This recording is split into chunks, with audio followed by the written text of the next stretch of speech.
الحمدللہ رب العالمین والعاقبۃ للمتقین الصلاۃ والسلام علی سید الانبیاء والمرسلین۔ ماہ رمضان کے لیے اہم پیغام، ویڈیو ضرور سنیں۔ الحمدللہ، ماہ رمضان وہ بابرکت مہینہ ہے جس کے بارے میں اللہ تعالیٰ نے قرآن مجید میں فرمایا، سورہ البقرہ، یعنی رمضان وہ مہینہ ہے جس میں قرآن نازل کیا گیا۔ یہ مہینہ صرف بھوکا اور پیاس رہنے کا نام نہیں، بلکہ یہ تقوی، صبر اور اللہ کے قرب کا مہینہ ہے۔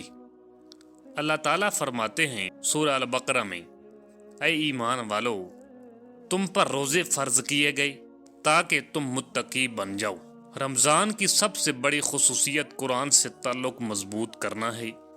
ہمیں چاہیے کہ روزانہ قرآن کی تلاوت کریں، سمجھ کر پڑھیں اور اس پر عمل کی کوشش کریں۔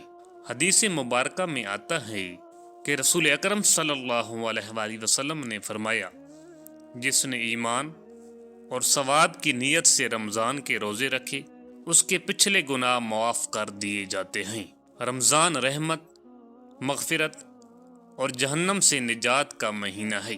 اس میں ایک رات لیلۃ القدر ہے جو 1000 مہینوں سے بہتر ہے۔ اس لیے ہمیں عبادت، نوافل، تہجد، صدقہ و خیرات اور استغفار کا خاص اہتمام کرنا چاہیے۔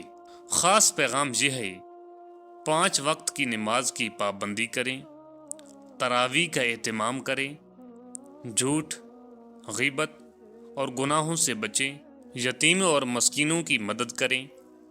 آخر میں دعا یہ ہے کہ اللہ تعالی ہمیں رمضان کی قدر کرنے، روزے صحیح طریقے سے رکھنے اور اپنی زندگی کو قرآن و سنت کے مطابق بنانے کی توفیق عطا فرمائے۔ آمین۔